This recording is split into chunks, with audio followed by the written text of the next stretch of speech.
Ich kenne die Preise in Deutschland und die sind teilweise unverschämt teuer. Jetzt möchte allerdings nicht nur der Jet-Set sich irgendwelchen Operationen wahrnehmen wollen, ja, sondern vielleicht auch mal die Kassiererin, ja, oder die Bankangestellte, vielleicht auch Interessenten, die jetzt keine fünfstellige Summe verdienen im Monat, ja. Und natürlich suchen die nach Lösungen, ja, und das zu Recht. Auch die haben einen Anspruch, ja, auf Schönheit, ja, und auf persönliche optische Veränderungen. Perspektive Ausland. Der Podcast für Unternehmer und Freiberufler, die es ins Ausland zieht. Egal ob Steuerplanung, Auslandsfirmengründung oder Lifestyle-Fragen. Hier geht's jede Woche zur Sache. Und hier sind deine Gastgeber, Daniel Taborek und Sebastian Sauerborn. Also dann, herzlich willkommen zu unserem heutigen Podcast. Eigentlich sprechen wir ja auf unserem Kanal über Themen rund um Wohnsitz und Unternehmensgründung im steuergünstigen Ausland. Im heutigen Podcast geht es auch mal um einen Blick ins Ausland, aber aus einem ganz anderen Grund. Immer mehr Menschen entscheiden sich ja dafür, wegen einer medizinischen Behandlung auch ins Ausland zu gehen. Und das hat unterschiedlichste Gründe. Vielleicht wegen der niedrigen Kosten, auch der höheren Verfügbarkeit. Vielleicht gibt es Wartezeiten im eigenen Land. Und in den meisten Fällen geht es ja um ästhetische Behandlung dann. Und das war für mich sehr interessant. Bei der Vorbereitung auf das Gespräch habe ich gesehen, dass die Internationale Gesellschaft für plastische Chirurgie 2021 gesagt hat, es hätte deutschlandweit 476.000 Schönheitsoperationen gegeben und damit doppelt so viel wie vor 10 Jahren. Das hat mich also schon ganz schön erstaunt. Das heißt, der Herr Brandl, unser heutiger Gast, scheint da in einem ganz interessanten Businessfeld tätig zu sein. Und wenn man jetzt mal nur auf die deutsche Gesellschaft, also Deutsche Vereinigung der deutschen ästhetischen plastischen Chirurgen schaut, die haben gesagt, dass in der Pandemiezeit oder am Ende der Pandemiezeit im Jahr 2022 sogar Operations- und Behandlungsstatistik in Deutschland schon wieder um 15% gewachsen ist. Das heißt, war interessant für mich zu lesen. Der Hauptgrund, die Menschen wollten gerne wieder so aussehen, wie sie vor Corona aussehen. Also der Hauptgrund. Was auch immer. Also es ist ein ganz spannendes Thema. Und wir müssen heute mal über so ein paar Fragen sprechen. Also ist das sicher? Gibt es irgendwelche Risiken, die man da vielleicht beachten kann? Warum sollte man ins Ausland gehen? Warum machen das die meisten? Und wie gesagt, wir freuen uns, heute einen Experten auf dem Gebiet bei uns auf dem Kanal zu haben, den Volkan Brandl. Und erhoffen uns für unsere Zuschauer, Zuhörer viele aufschlussreiche Tipps zu dem Thema. Und ja, vielleicht stellen Sie sich selbst kurz unseren Zuschauern und Zuhörern vor, bevor wir dann mit einigen Fragen in die Tiefe gehen. Ja, gerne doch. Vielen Dank für die Einladung. Ja, mein Name ist Volkan Brandl. Ich bin CEO der Firma Beautymax. Wir sind bereits seit 2006 auf dem Markt, also schon eine ganze Zeit. Und konnten auch in dieser Zeit auch knapp an die 17.000 Patienten erfolgreich betreuen. Wir haben ganz viele Anfragen, mittlerweile auch sogar weltweit, obwohl wir eigentlich aktuell nur eine deutschsprachige Webseite haben, aber irgendwie schaffen es auch Patienten aus Dubai, aus den USA, wie Sie es vorhin erwähnt haben, ja. Und auch viele aus Spanien, aus der Ecke, ja, unsere Webseite zu besuchen, unseren Service da anzunehmen, ja.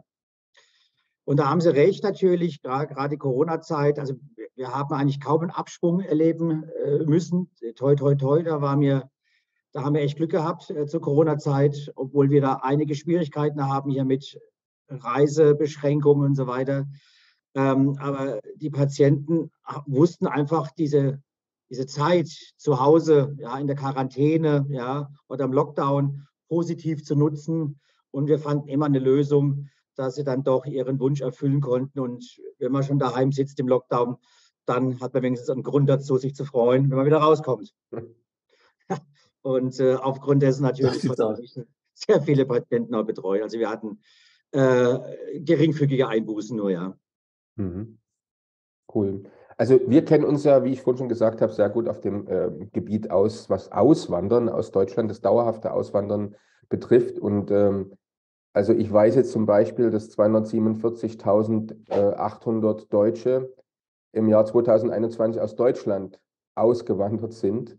Wissen Sie ungefähr, gibt es da Zahlen, wie viele Deutsche ins Ausland wegen einer Schönheitsoperation gehen? Oh Gott, das ist natürlich jetzt schwer zu sagen. Also genaue Statistiken gibt es nicht, aber wir können uns das ganz gut vorstellen. Ich kenne die Preise in Deutschland und die sind teilweise unverschämt teuer. Jetzt möchte allerdings nicht nur der Jet-Set sich irgendwelchen Operationen wahrnehmen wollen, ja, sondern vielleicht auch mal die Kassiererin, ja, oder die Bankangestellte, vielleicht auch Interessenten, die jetzt keine fünfstellige Summe verdienen im Monat, ja. Und natürlich suchen die nach Lösungen, ja, und das zu Recht. Auch die haben einen Anspruch, ja, auf Schönheit, ja, und auf persönliche optische Veränderungen. Und dann kommen wir natürlich ins Spiel und sagen, ja, komm, wir können euch dann ein Angebot machen. Tolle Klinik mit einem tollen Chirurg, sehr erfahrener Chirurg. Ja. Wir haben dann ein tolles Setup mit der Folgekostenversicherung und so weiter. Und ihr spart dabei bis zu 70-80% der Kosten ein. Halt, ja. Und dann können wir den Patienten auch diesbezüglich helfen. Und ich bin der festen Überzeugung, dass ganz, ganz viele Patienten, die sich in Deutschland auch informieren, sich vorab auch bei uns irgendwie Informationen einholen und natürlich dadurch auch dann ins Ausland reisen. Ist denn das jetzt, das jetzt eigentlich was für Frauen eher? Also wenn man das Klischee jetzt sagen würde, also was da der Herr Volkan Brandl anbietet, ist jetzt was für Frauen, die Männer verlassen jetzt gerade den Kanal unseres Podcasts, oder wie sieht das aus? Nee, also ich meine, klar, es ist schon relativ schwer frauenlastig, das stimmt schon, ja. Aber wir können die Sache ungefähr so aufteilen auf 75-80% zu 20, ja. Von daher haben wir auch sehr, sehr viele Männer, die unsere Dienstleistung wahrnehmen. Wir haben die Haartransplantation, ja, wobei auch Frauen mittlerweile sich die Haare transplantieren lassen ab einem gewissen fortgeschrittenen Alter. Wir haben die Penis-OPs, ja. Wir haben Fettabsaugung, mittlerweile auch eine Laser High Def. Tolle Geschichte, wo sie dann auch so eine Muskulatur in den Bauch sich reinschnitzen lassen können, ohne großartig trainiert zu können. Also es gibt da wirklich ganz viele Angebote extra für den Mann. Ja, ja, und die müssen natürlich auch schauen, ja, wo sie bleiben. Ne? Die wollen natürlich auch attraktiv bleiben, ja, der Frauenwelt gefallen und haben jetzt eingesehen, ja, dass man da einfach ein bisschen auf die Optik achten muss. Und Herr Brandt, Sie haben jetzt ja, wenn ich jetzt auf Ihre Webseite schaue, haben Sie Kliniken in Prag und Istanbul. Ja? Da haben Sie recht. Also wir machen das Ganze ja seit 17 Jahren und haben uns sehr viele Standorte angeschaut. Ja. Und es muss natürlich alles stimmig sein. Die Erreichbarkeit, ja, die Preise, die Kosten und vor allem natürlich ja, die Standards in den Kliniken, ja, und die Skills der Chirurgen, halt, Erfahrung, Kompetenz, ja, ja, schulische Ausbildung und so weiter. Und da sind wir eigentlich auf 2 Standorte sind wir da hängen geblieben. Das ist natürlich einmal Tschechien und einmal Türkei und da vor allem Istanbul. Ja. Beides sind die relativ große Metropolen, wo auch die Binnennachfrage relativ hoch ist. Und dadurch haben wir natürlich auch gewisse Standards ja, von Anfang an. Und wir haben uns darauf konzentriert mit großem Erfolg. Und das sind jetzt aber nicht Ihre eigenen Kliniken, sondern Sie arbeiten hier letztlich mit unabhängigen Kliniken zusammen und suchen die dann raus, prüfen die, regeln mit denen die Zusammenarbeit, wie das genau funktioniert dann mit den Patienten, die Sie da vermitteln und machen da gewisserweise so ein Screening, Qualitätssicherung und diese Dinge. Da haben Sie vollkommen recht. Also wir haben ja auch Ärzte vor Ort, die ausschließlich für uns arbeiten, ja, die auch in Kontakt mit den Kliniken sind, ja, die vorher auch eine Checkliste haben, ja. Wir gehen die Kliniken vorher durch, wir schauen das Ganze an, wir führen vorab bestimmt ein halbes Jahr Gespräche mit denen, ja, schauen uns die Begebenheiten ab, gehen mit in den OP-Saal, ja, schauen uns die Techniken an, die der Chirurg anwendet, sind die up-to-date, ja, ist er zügig, braucht er lang, ja, und. Es sind ganz viele, Checkpoints, die wir da im Endeffekt abklären müssen und das machen wir auch. Und dann können wir sagen, okay, mit dieser Klinik möchten wir arbeiten und mit dieser nicht, ja. Und wir sind zum Glück in der Position aufgrund unserer Größe, dass diese Kliniken für uns exklusiv arbeiten. Mhm. Und jetzt nochmal zu dem Begriff zurück. Also da ist jetzt schon ein, zwei Mal gefallen, Medizintourismus. Wenn Sie den Begriff Medizintourismus hören, haben Sie da ein Problem damit? Oder Nein, überhaupt nicht. Weil manche sagen, Medizintourismus hat so irgendwie was, hat so den Anschein, ich buche eigentlich letztendlich meine Nasen-OP vielleicht noch in Kombination mit Fettabsaugung so einfach wie eine Reise ins Ausland. Ist es wirklich so? Also kann man es wirklich vergleichen?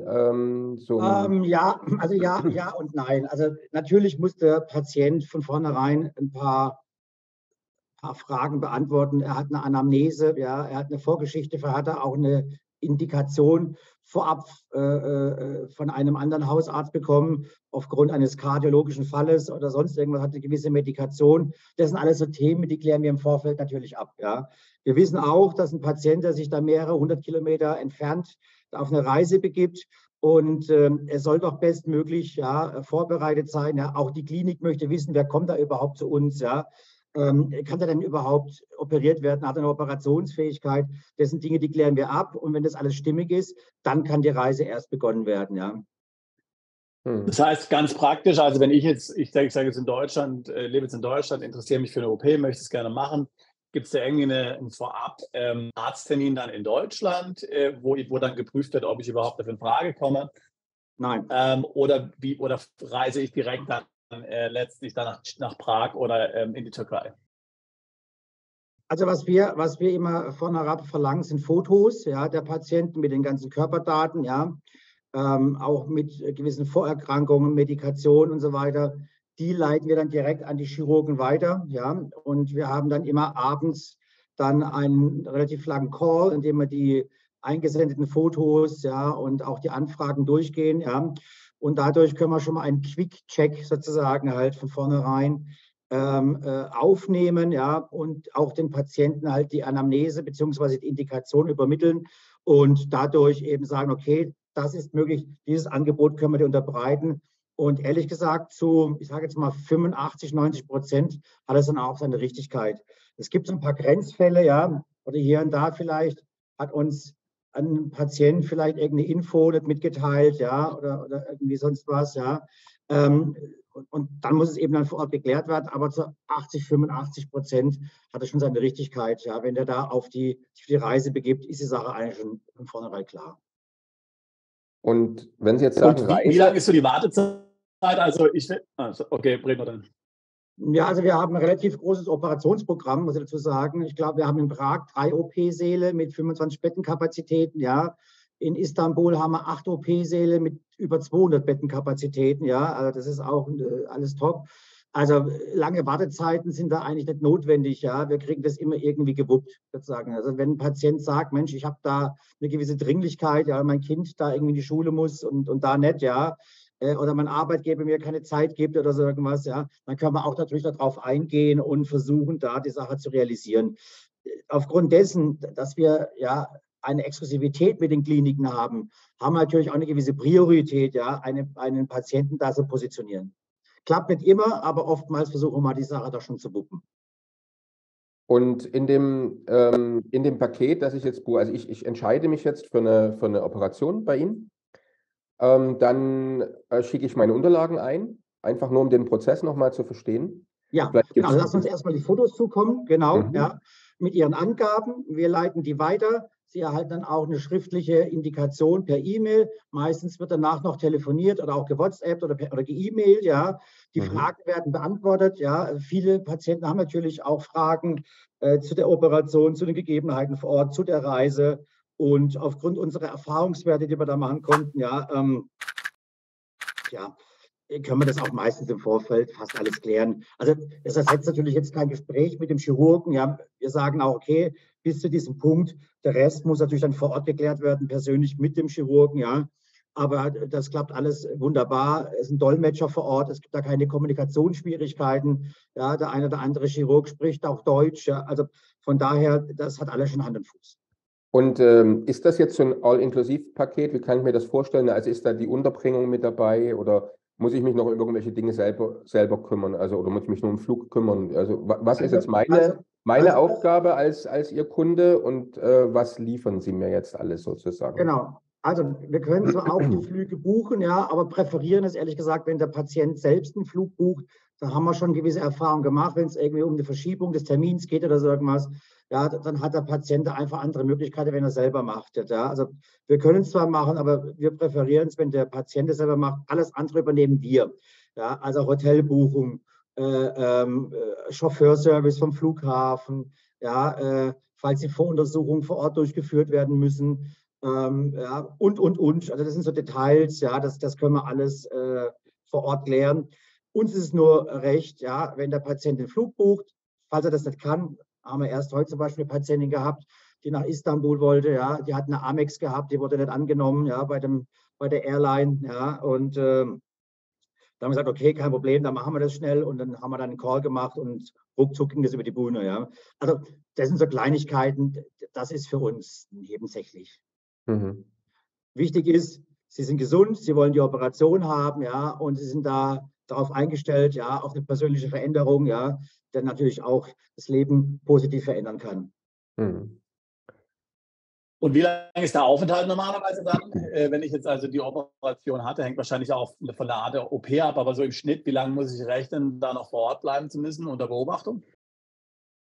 Ja, also da haben Sie recht. Es ist natürlich wirklich schwer abhängig, was für eine Operation Sie da durchführen. Ob das jetzt ein lokaler Eingriff ist, ja, ein ambulanter Eingriff, eine lokale Anästhesie, wie zum Beispiel jetzt eine Augenliderkorrektur oder eine Haartransplantation. Dann können Sie relativ zügig wieder nach Hause reisen. Gehen wir mal davon aus, aber, und das ist ja unser Schwerpunkt, wir haben uns ja auf komplexe Operationen spezialisiert. Also da redet man teilweise von Operationen, die deutsche Ärzte gar nicht angehen wollen, ja. Weil sie sagen, das ist mir zu viel Arbeit, das ist mir zu viel Aufwand und so weiter, das will ich gar nicht, ja, das Risiko ist zu groß oder er kann es vielleicht auch gar nicht, ja. Was ja auch nachvollziehbar zum Beispiel ist, ein deutscher Chirurg, da kostet eine OP 10.000, 20.000 Euro, ja. Das können Sie sich überlegen, wenn er das ein Mummy-Makeover anbietet, wie viele Operationen er durchführt, ja. Wie viel, der Kreis wird halt immer kleiner, die das Geld einfach mal parat haben, so ad hoc halt, ne? Und dann können Sie mal fragen, wie viele Operationen der durchführt, ja. Bei uns ist das Tagesgeschäft. Und klar, wenn Sie dann eben so eine OP anbieten wie eine Mummy-Makeover, sagen wir auch, das ist jetzt kein To-Go, ja, so kein Drive-Thru. Ich gehe jetzt mal kurz irgendwie in den Friseursaal, mache mir eine neue Frise und dann gehe ich da wieder raus halt, ja. Sondern da muss halt, ja, sind Sie 2, 3 Tage in der Klinik und danach ist es auch sinnvoll, nochmal 3, 4 Tage vor Ort zu bleiben und tägliche Nachsorgeoptionen in der Klinik kostenlos wahrzunehmen halt, ja.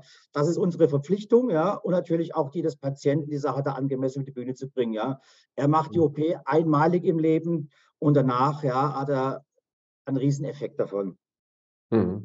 Jetzt haben Sie gerade schon ein wichtiges Stichwort geliefert, Herr Brandl, und zwar Nachsorge generell. Ja. Das könnte ja auch dem einen oder anderen jetzt Sorge machen.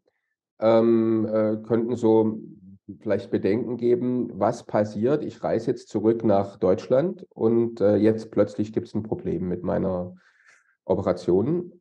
Gibt es denn da Erfahrungswerte? Könnte es zum Beispiel Probleme dann geben mit Folgebehandlungen in Deutschland, dass die Krankenkasse vielleicht das dann nicht bezahlt? Da haben Sie recht.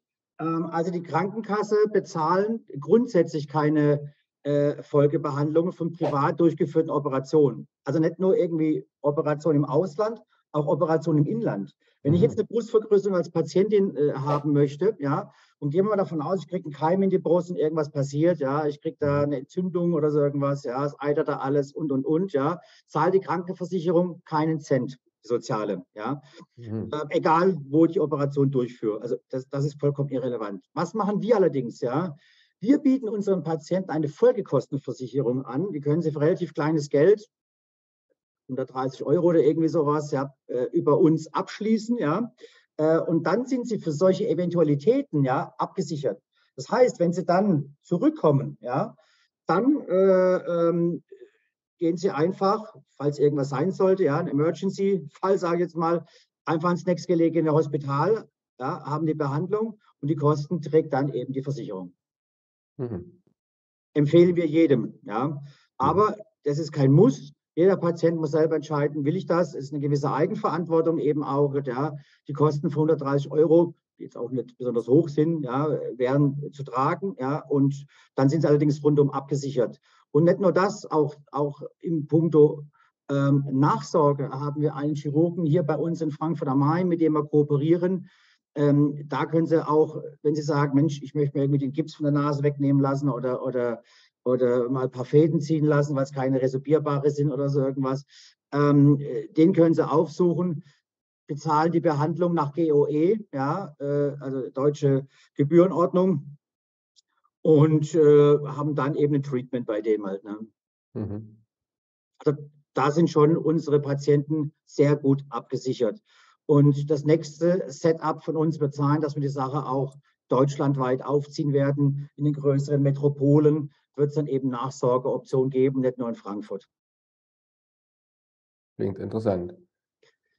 Ja, die Sicherheit des Patienten ist uns natürlich wichtig, ganz klar. Da kann man keine Kompromisse schließen, logisch, ja.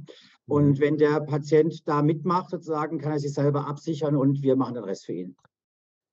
Ich wollte nur noch mal ganz kurz zusammenfassen, jetzt, was ich verstanden habe. Jetzt, also gerade, weil es geht ja darum, für wen bringt es Vorteile, jetzt zum Beispiel Ihr Kunde zu werden. Also ich habe jetzt gelernt aus dem Gespräch, das wir bisher hatten, ein ganz wichtiger Grund natürlich für eine medizinische Behandlung, eine ästhetische Operation im Ausland ist auf alle Fälle der Kostenpunkt.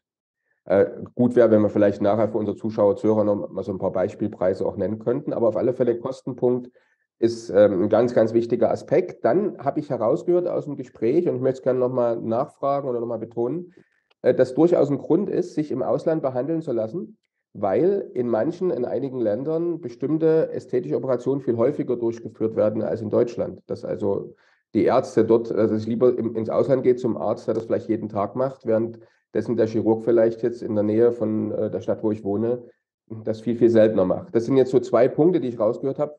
Wäre gut, wenn Sie es nochmal ganz kurz bestätigen könnten. Und meine Frage ist, gibt es noch weitere Gründe, die dafür sprechen, jetzt bei Ihnen Kunde zu werden und nicht vielleicht in Deutschland? Ja, selbstverständlich. Also der Preis ist natürlich ein wichtiger Aspekt, ja, aber nicht nur das, auch die Organisation, ja. Ich meine, wir sind seit 17 Jahren auf dem Markt, ja.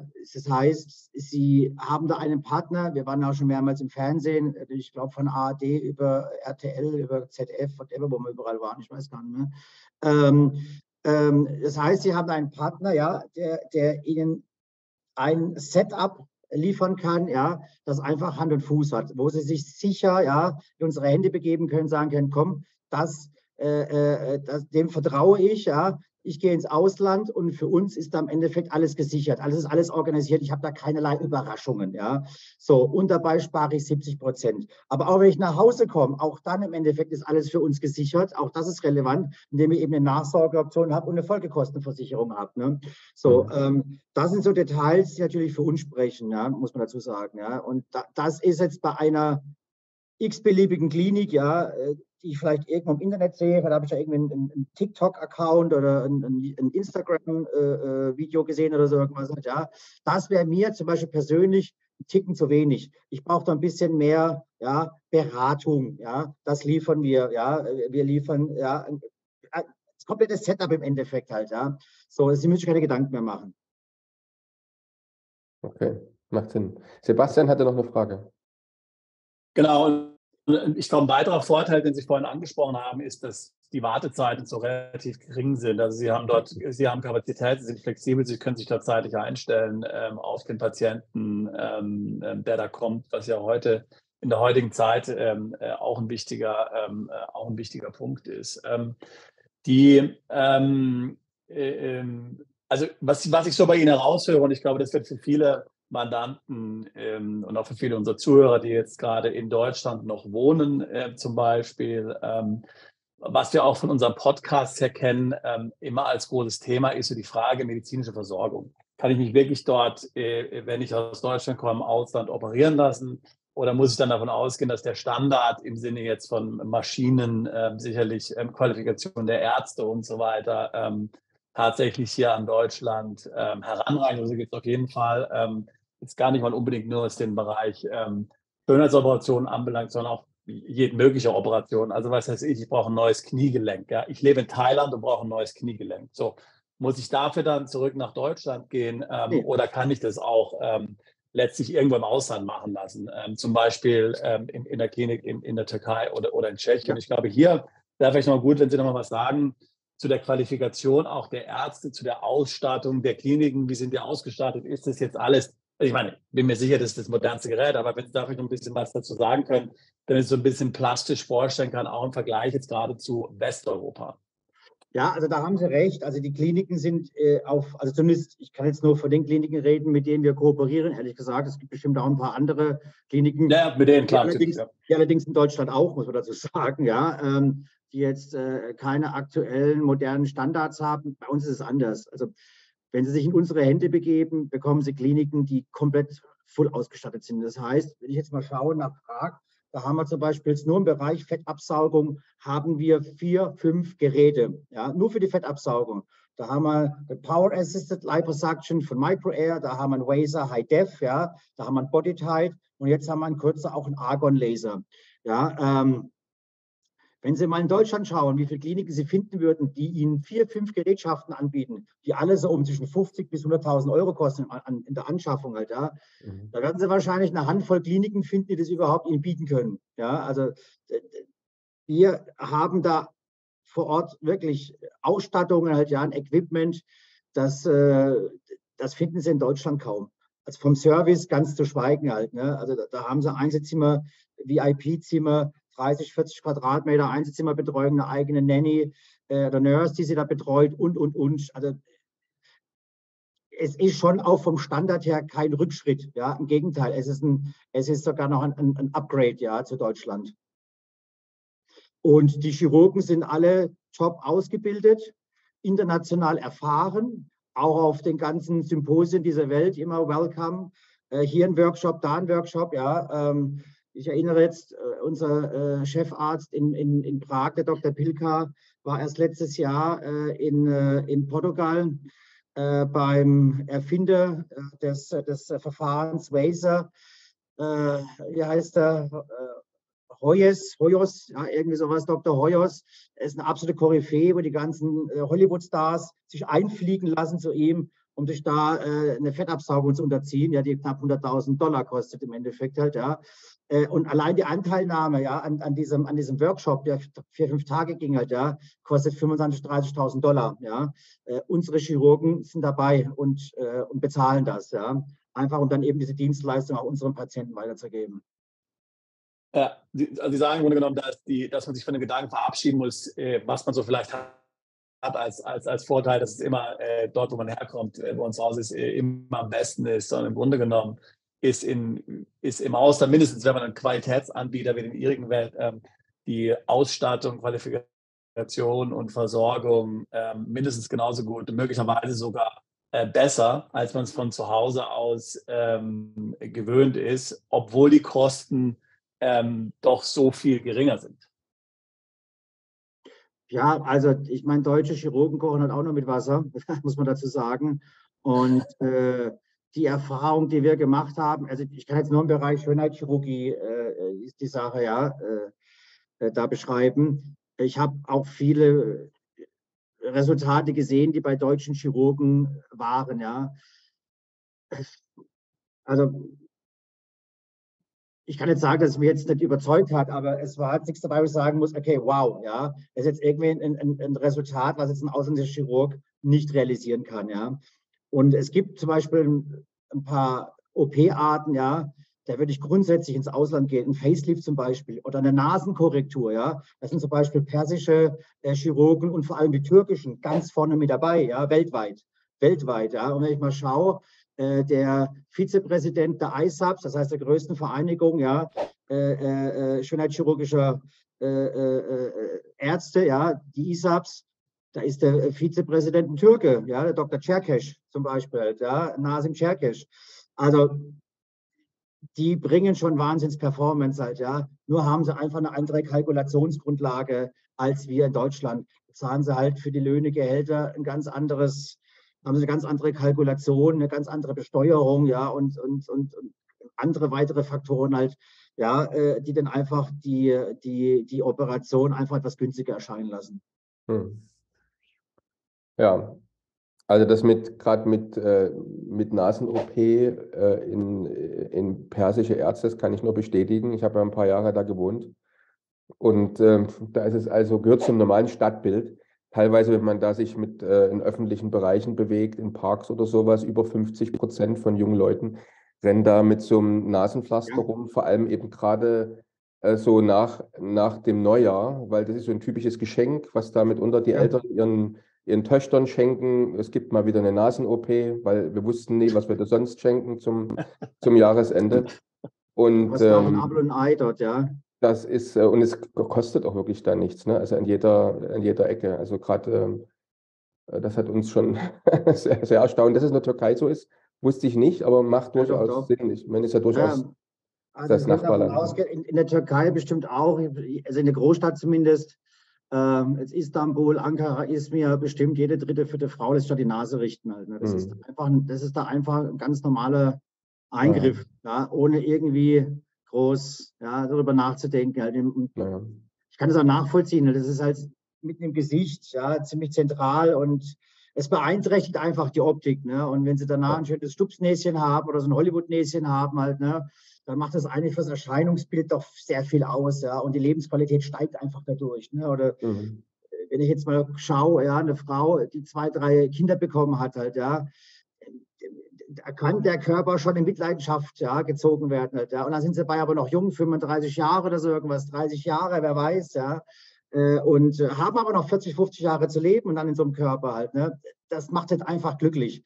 Und dann sagen die auch, Mensch, komm, wir leben hier im 21. Jahrhundert, wir wollen jetzt einfach da mal auch eine Veränderung wieder reinbringen. Ich will wieder den Körper haben wie vorher auch. Das ist mein Recht als Frau irgendwie und es gibt die Möglichkeiten halt, ja. Dann soll man das einfach tun halt, ja. Die Psyche, ja, ist einfach relevant. Die muss ja auch stimmig sein, ja, zum Rest. Und wir erleben es immer wieder, ja, dass Frauen wirklich nach so einer Operation extrem glücklich sind, eine andere Sexualität wieder erleben, eine andere Begehrlichkeit wieder erleben, ja, auch andere Leidenschaften da wieder aufbringen können. Und es ist auch schön sowas, ne, für einen Eingriff dann so eine Lebensqualitätssteigerung dazu bekommen. Also ich finde das immer großartig. Und die Storys kriegt man immer wieder von den Frauen mit, wenn sie uns anrufen, vielen Dank, bedanken sich bei uns, dass wir ihnen da weitergeholfen haben und da denen eine tolle Klinik vermittelt haben. Und da geht uns auch das Herz dabei auf, ehrlich gesagt. Halt. Ich finde sowas klasse. Ja? Auch wenn man den Mut dazu hat, Mensch, komm, ich wage das wieder halt. Ja? Und manchmal gibt es auch Patienten, die sagen, okay, Mensch, jetzt habe ich das gemacht, dann will ich mal das machen, dann will ich noch mal das machen, noch mal das machen halt, ja, bis es für mich perfekt ist. Ja, also man merkt schon, Sie sind da voll mit Herzblut dabei, aber das ist auch richtig so. Sind wir ja letztendlich auch in unserem Job und das passt schon, das klingt super. Jetzt trotzdem mal, lassen Sie uns mal jetzt ein paar Jahre in die Zukunft schauen, Herr Brandl. Wo geht's denn hin? Gibt es irgendwie so ganz neue Dinge am Horizont? Weil ich sage mal, wenn man sich heute Ihre Webseite anguckt, das ist ja schon ein ganz schönes Portfolio an Angeboten, die Sie da offerieren. Ja, und also was kommt denn künftig da noch mit dazu? Was kann man denn da so erwarten? Wo geht es denn hin? Also die Techniken, muss ich sagen, die verfeinern sich relativ zügig, ja, und immer sukzessive. Ich finde immer, der beste Indikator ist immer so diese Oscar-Verleihung einmal im Jahr. Wenn ich mir das anschaue von vor 10 Jahren noch, dann sehen Sie immer irgendwelche Hollywood-Stars, die immer so maskenartige Gesichter gehabt haben, ne? Einfach überstraft, zu viel gestraft, ja. Und das teilweise in jungen Jahren.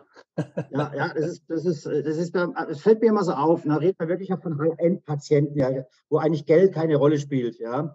Aber dennoch sehen sie aus, ja, wie, keine Ahnung, frisch gebügelt und das Erscheinungsbild sieht fürchterlich aus. Die Zeiten sind zum Glück vorbei, ja. Es gibt wirklich minimalinvasive Eingriffe, ja, wo sie sagen können, Mensch, ich verzögere mein Erscheinungsbild, den Alterungsprozess, ja, mit kleinen Eingriffen halt, die ich regelmäßig mache, ungemein. Das sind so Sachen, die werden immer weiter vorangetrieben, ja, das ist nicht aufzuhalten und da wird auch die Nachfrage steigen, ja, und es gibt auch immer wildere Kombinationen, ja, die man mittlerweile durchführen kann. Also wir haben zum Beispiel ein Barbie-Makeover.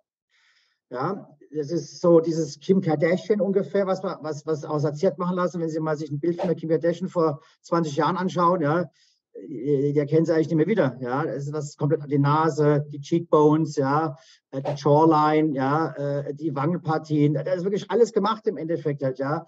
Und wenn Sie sagen, Mensch, ich habe das nötige Kleingeld, ja, und ich bin mit mir nicht zufrieden, ja, und ich möchte einfach eine gewisse Veränderung, die auch radikal sein kann, halt, ja. So, dann haben wir die Möglichkeit halt, ja, so mit Foxy Eyes, Mandelaugen, ja, die Nase zum Hollywood-Näschen, ja, zu formieren, die Wangenknochen mit anzuheben zum Beispiel halt, ja, die Augenbrauen mit anzuheben, da so ein paar Mandeläugchen draus zu machen und noch die Jawline im Endeffekt auch mitzustrafen. Und danach haben sie da wirklich eine Optik halt wirklich so Barbie-like.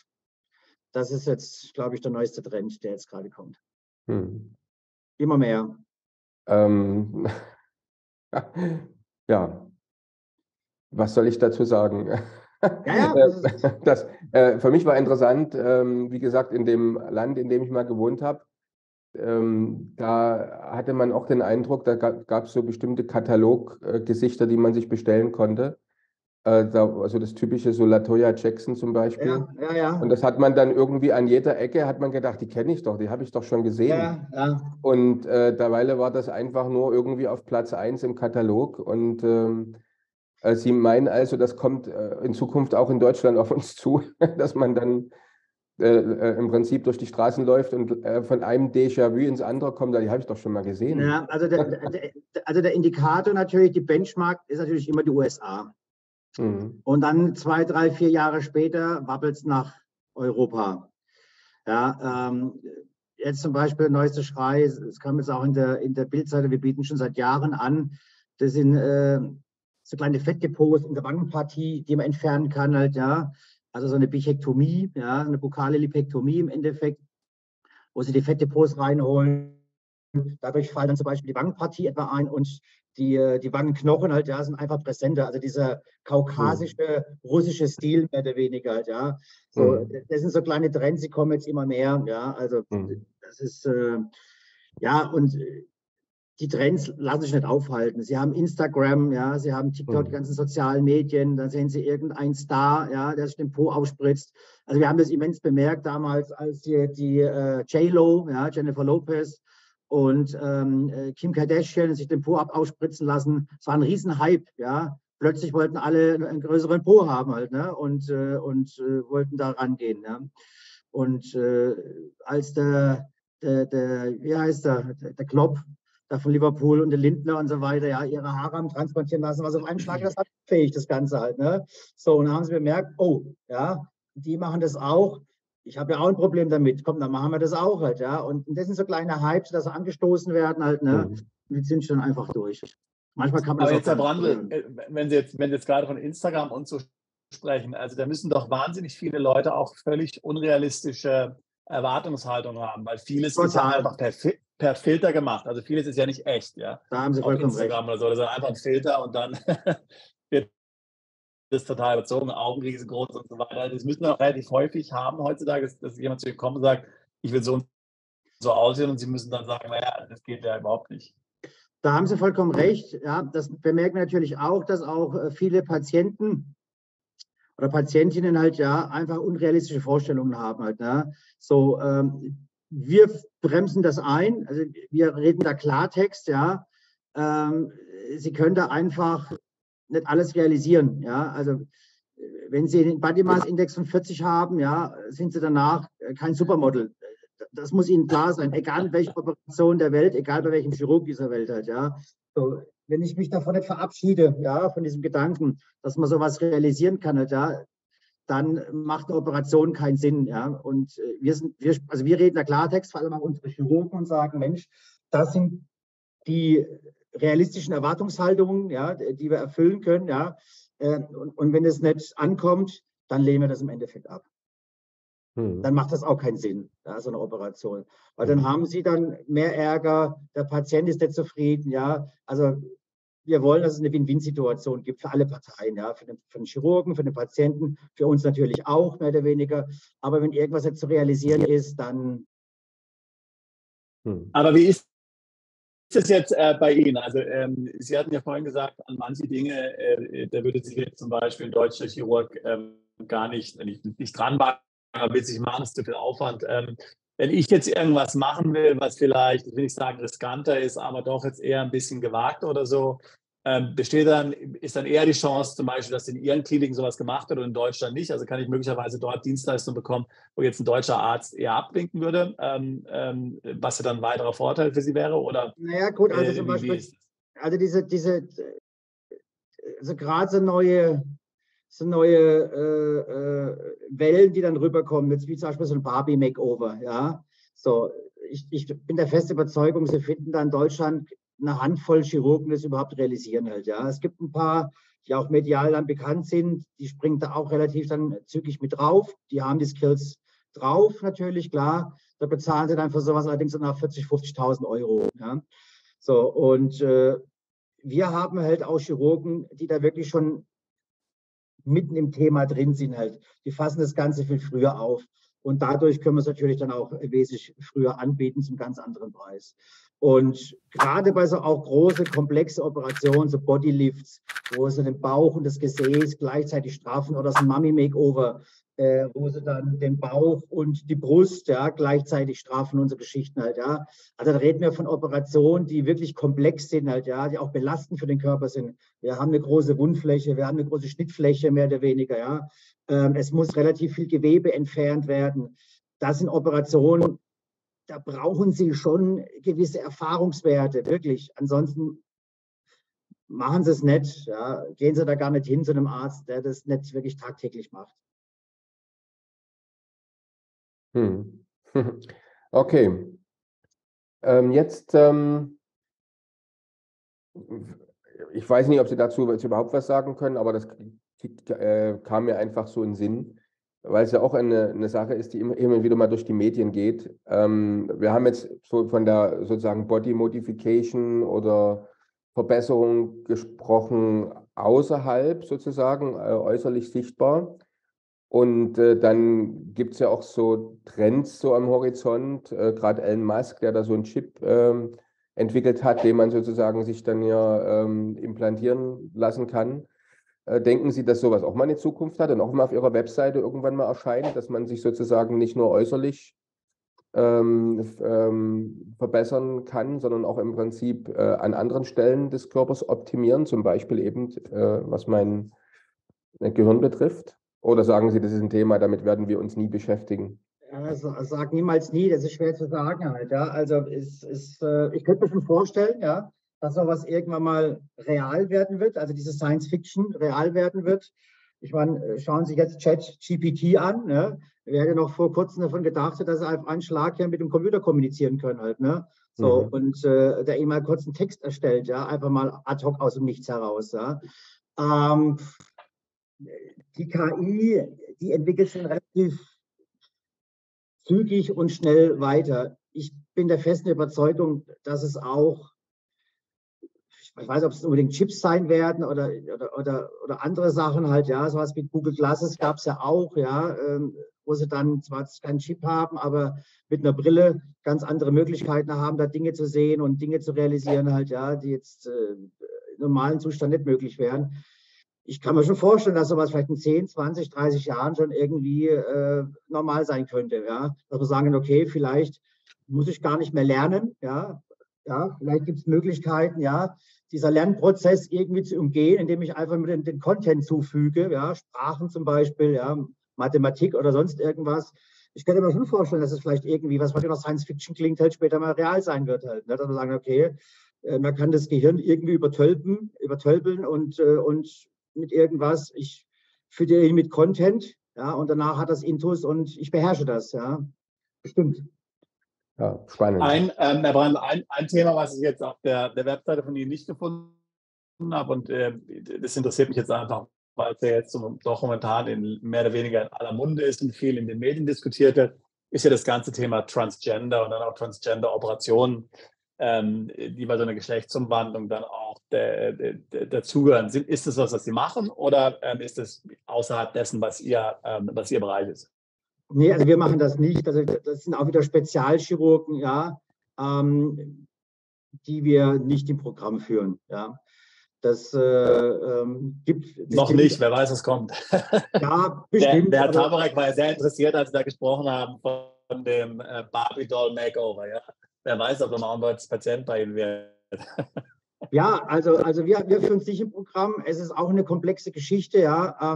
Ich könnte mir gut vorstellen, dass solche Spezialisten in Thailand, ja, oder in Südamerika sie auftreffen können, aber wir bieten es nicht an. Halt, ja. Ob wir das in Zukunft machen, weiß ich nicht, ob wir dann in das Feld reingehen. Ist ein komplexes Feld. Ja, auf jeden Fall.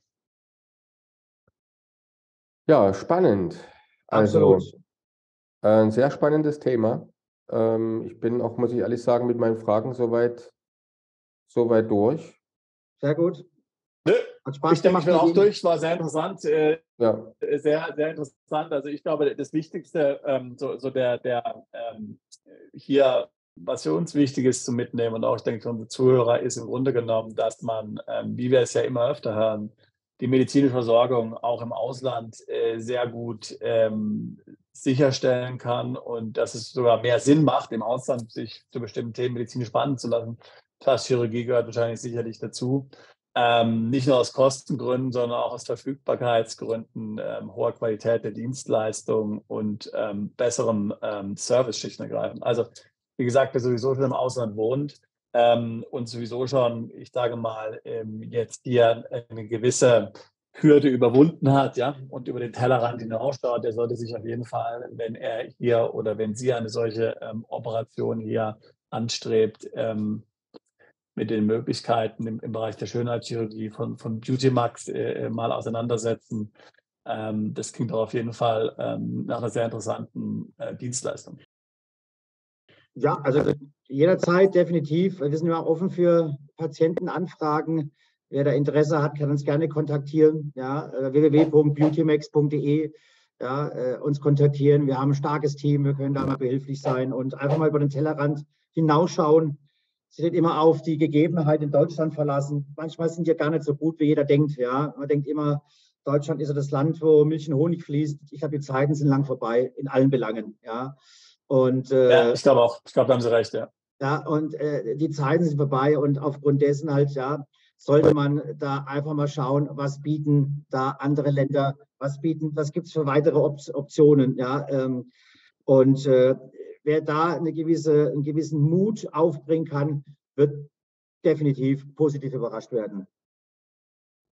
ja, dann vielen herzlichen Dank, Herr Brandl. Ich habe zu danken, ja. Vielen, vielen Dank.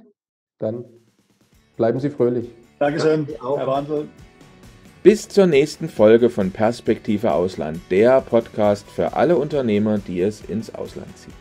Übrigens, wenn ihr keins unserer interessanten Videos mehr verpassen wollt, dann klickt doch jetzt gleich auf den Abonnieren-Button und auf die Glocke. Auch über Kommentare, Fragen oder einen Daumen hoch freuen wir uns sehr.